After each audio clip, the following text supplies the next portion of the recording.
Matrix Resurrections appears to be the final installment of the Matrix series of movies, at least according to YouTubers. It's lost hundreds of millions of dollars at the box office, which should be the kiss of death for any further installments. Personally, I think it's a pity. It's a Jungian tale unfolding in a sci-fi backdrop, an allegory for a process he called individuation, something that the pill-popping West needs to understand before they progressively go mad. The story from beginning to end contains all the major archetypes of Jung's work. Instead of looking at it as a battle between humans and machines, see it as the psyche and its contents, which are made up of consciousness and the collective unconscious, and everything in between.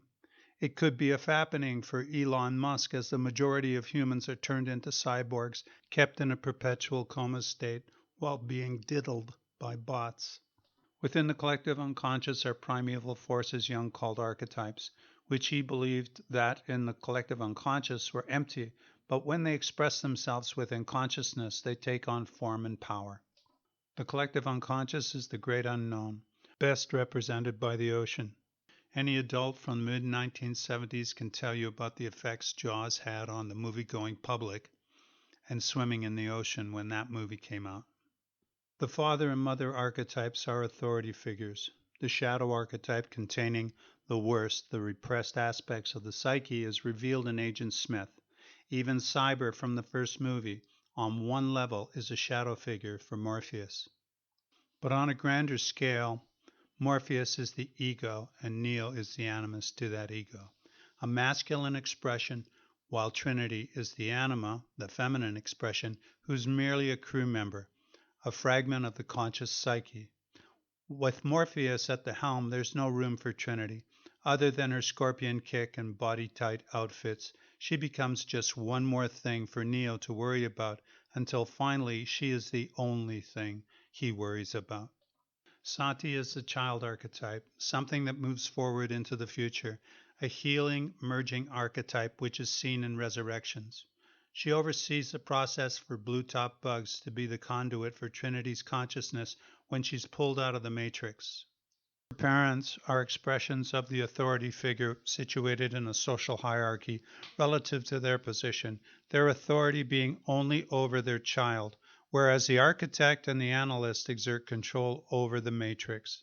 The oracle is the mother archetype who dispenses intuitive knowledge, teaching children how to be Uri Geller. Purged in Resurrections, she appears in consciousness as the masculinized female ego of General Niobe. Just like Bugs, the window washer, who miraculously is put in charge of a ship, represents the feminized male ego. The Merovingian is a trickster archetype. He has appetites. They find him in a restaurant/club. He takes on a superior appearance with an animus, seemingly complete, in control, powerful, a gangster, yet he is totally under the sway of unconscious urges which eventually destroy him. He's a figure of potential but wasted energy. In Jungian terms, the Resurrections movie relates to the process of the animus and anima coming together as equals in what is called syzygy, where the psyche becomes balanced, the paired opposites come together, Trinity enters the supramundane. In the first three movies, Neo has transcended the Matrix, whereas Trinity remains pedestrian. In the previous movies, Neo battles Smith, saving the machine world and all the humans that are in pods, plus the city of Zion. There will be none of that here in the period of peace. Now everything is subversive. As the machine world represents the collective unconscious, Zion represented consciousness. But they now live in Aeon, either a new city or just a name change. It's hard to tell. A city that has welcomed machines that were changed by Neo's battle with the Shadow Smith, plus the machine world civil war. Diversity appears to be their strength because the machines brought with them their advanced technology, and the humans are receptive to that. This represents positive aspects of the collective unconscious entering into consciousness. If they were negative, the result could only be destructive, and diversity would be their weakness. You can adjust the lens on many levels to look at this story through the Jungian system. You can even project it onto society at this moment. For me, the big question is, did Wachowski and fellow writers go into this conscious of the Jungian system, or did the story just happen in the first 3 episodes and in the intervening years Wachowski clued in? I'm aware that everything is open to interpretation. Perhaps it's an allegory for another system. But if it looks like a duck and it walks like a duck and it quacks like a duck, then it's a duck. Yes, you can see Neo as a messianic figure, but he is still within the context of the Jungian system. As I said earlier, it's from beginning to end. Smith points out to Neo, before he makes his exit in Resurrections, that anyone can do this. You're not special, and that in part is true, but only in part. You and I can do this if we have guidance, which is paramount. But if you do this on your own, it's a huge risk, since we open ourselves to forces we know nothing about. Or if, say, a child is indoctrinated by clueless ideologues who are victims of the collective unconscious themselves, not only is this the blind leading the blind, but the insane incubating a generation of the insane. To enter into this process, it requires discipline and a sense of center to be able to withstand the onslaught of material that can be released from the collective unconscious. We all have the potential, but do we have the opportunity, the time, and the money to see this through and to risk our sanity? After all, we don't want to end up like 2 brothers who engaged in assisted genital mutilation to legitimize something they have become due to an out-of-control anima.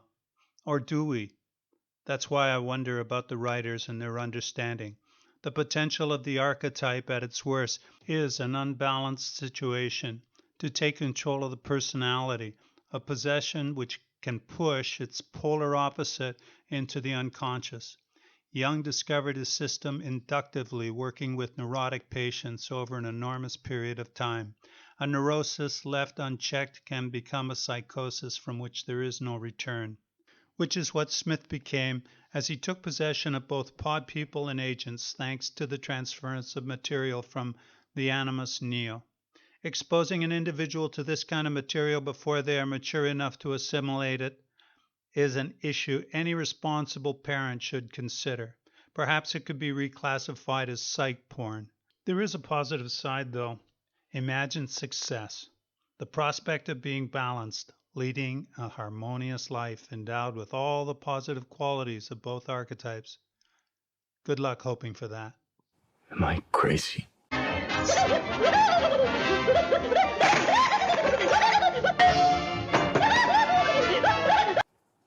We don't use that word in here.